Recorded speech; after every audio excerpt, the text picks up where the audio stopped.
Halo semua, pada video ini saya ingin menjawab pertanyaan dari Abu Abdullah. Kalau emang ajaran Islam itu bohong, kenapa banyak orang yang mengikuti ajarannya? Nah, pada video ini, saya bukan ingin membuktikan apakah Islam bohong atau tidak.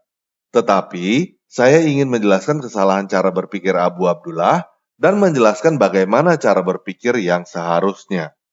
Hal ini saya lakukan bukan untuk menyerang Abu Abdullah secara pribadi, tetapi supaya kita semua belajar dari kesalahan dan memperbaikinya. Oke, kita mulai aja ya.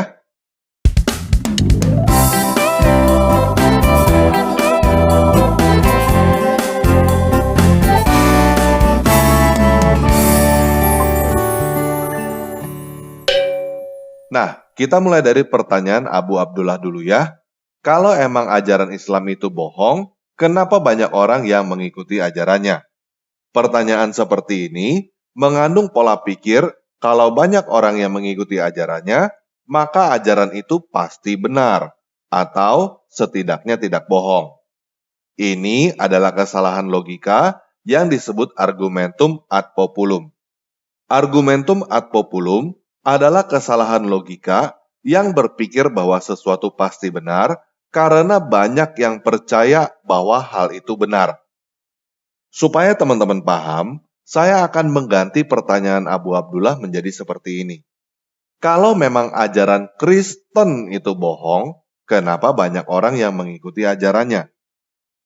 Pada saat ini, orang yang mengikuti ajaran Kristen di dunia lebih banyak daripada yang mengikuti ajaran Islam.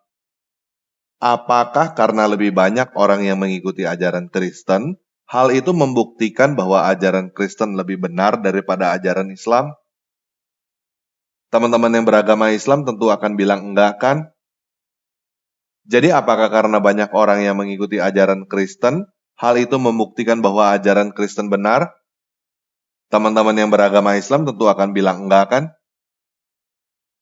Nah, jika teman-teman bisa berkata bahwa banyak orang yang mengikuti ajaran Kristen tidak membuat ajaran Kristen benar, kenapa teman-teman menyangka bahwa ajaran Islam tidak bohong dengan melihat berapa banyak yang ikut ajaran Islam? Jika teman-teman bisa paham bahwa banyak orang yang mengikuti ajaran Kristen tidak membuktikan bahwa ajaran Kristen benar, seharusnya teman-teman juga bisa paham bahwa banyak orang yang mengikuti ajaran Islam tidak membuktikan bahwa ajaran Islam tidak bohong. Kalau teman-teman masih tidak paham juga, silakan gunakan pertanyaan yang sama untuk kasus penipuan yang terkenal dan memakan banyak korban. Contohnya, kasus investasi bodong Kampung Kurma. Kira-kira ada 2.000 orang yang menjadi korban dengan total uang lebih dari 300 miliar rupiah. Jelas 2.000 orang itu banyak. Mereka bukan orang-orang yang tidak punya uang dan bukan orang yang bodoh-bodoh banget kan. Tetapi kenyataannya investasi itu bodong dan 2.000 orang itu tertipu. Nah, coba kamu pertanyakan hal yang sama. Kalau emang investasi Kampung Kurma itu bodong, kenapa banyak orang yang investasi? Udah bisa lihat belum kesalahan logika dari pertanyaan ini? Pertanyaan ini mengandung pola pikir karena banyak orang yang investasi, maka Kampung Kurma tidak mungkin bodong.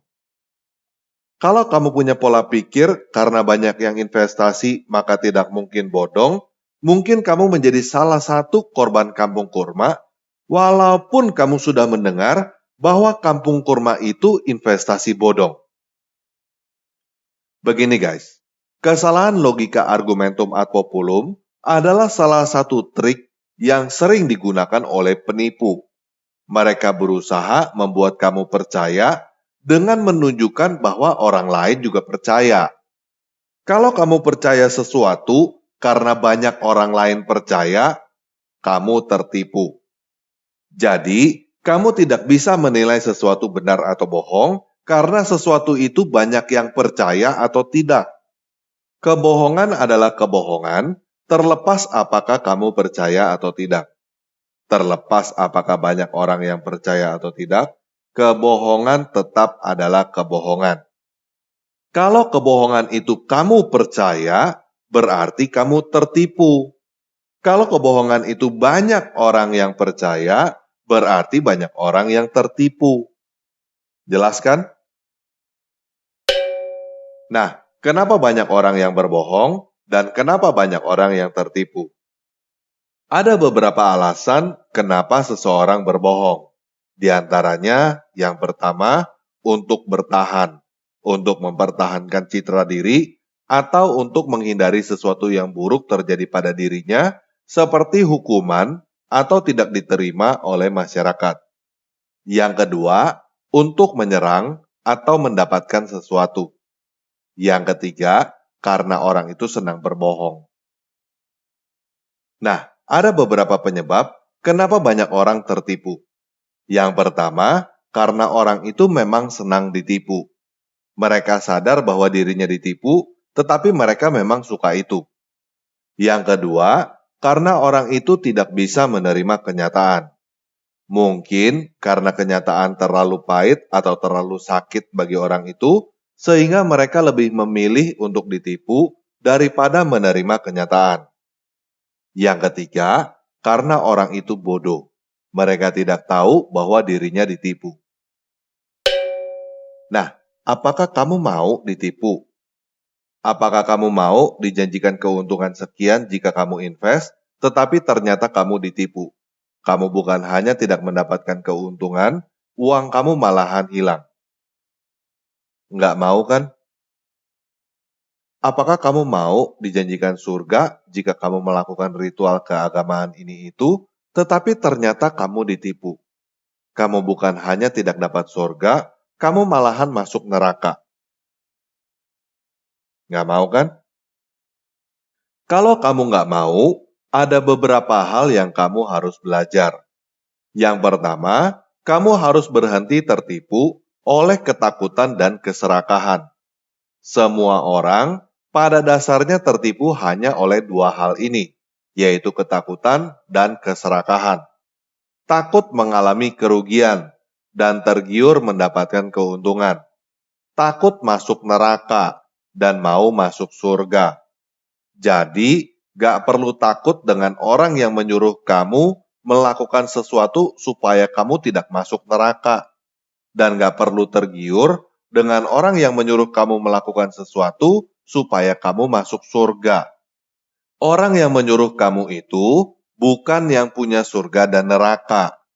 Dia sendiri pun belum tentu masuk surga dan belum tentu gak masuk neraka.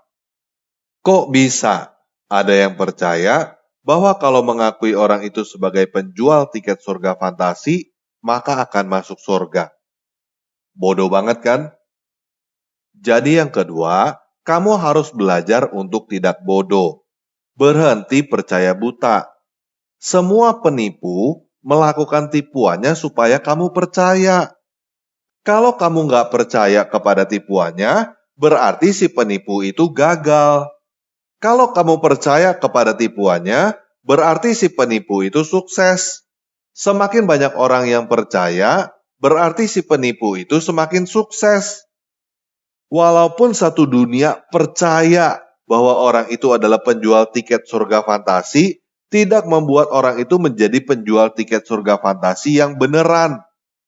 Itulah sebabnya penipu maunya kamu tetap bodoh, supaya kamu percaya buta dan bisa ditipu terus-menerus. Cara supaya kamu tidak tertipu adalah kamu harus lebih banyak tahu, dan kamu harus lebih pintar daripada penipu.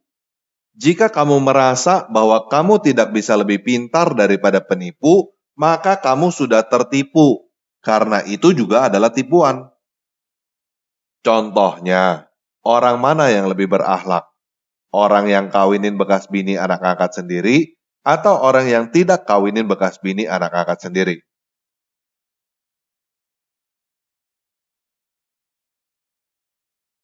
Orang yang lebih berakhlak adalah orang yang tidak kawinin bekas bini anak angkat sendiri. Tetapi hal ini diputar balikan oleh penipu Sehingga ada orang-orang yang berpikir bahwa orang yang kawinin bekas bini anak angkat sendiri adalah orang yang paling mulia. Gila kan?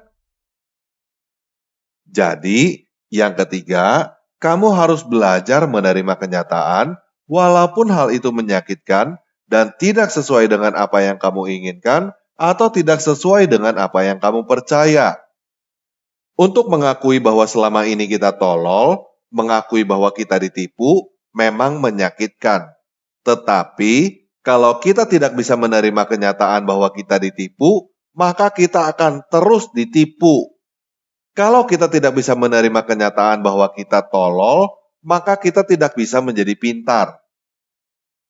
Kalau kamu tidak bisa menerima kenyataan bahwa kamu tolol dan ditipu, yang terjadi adalah kamu dipuji pintar, tetapi oleh penipu. Apakah kamu senang jika kamu dipuji pintar, tetapi oleh seorang penipu? Apa artinya kalau kamu senang dipuji oleh seorang penipu? Artinya, kamu tolol, dan saking tololnya kamu tidak tahu bahwa kamu tolol dan kamu senang ditipu. Sampai di sini paham ya? Nah, jadi bagaimana caranya supaya tahu bahwa sesuatu beneran atau bohongan? Caranya, ya dibuktikan saja. Misalnya, katanya agama kamu agama damai. Diuji aja, beneran gak agama kamu itu agama damai? Jangan-jangan judulnya doang agama damai, tetapi kenyataannya semakin kamu mendalami agama itu, semakin tidak ada kedamaian di hati. Semakin merasa takut, gampang marah, gampang tersinggung, dan penuh kebencian. Kalau agama kamu katanya agama damai, tetapi kenyataannya tidak ada kedamaian, berarti agama kamu itu bukan agama damai. Pernyataan bahwa agama kamu agama damai adalah kebohongan. Kamu nggak capek hidup dalam kebohongan? Kamu nggak capek harus mencari kebohongan untuk menutupi kebohongan yang kamu percaya? Kalau kamu mau hidup di dalam kebenaran, mulailah dengan berhenti membohongi diri sendiri.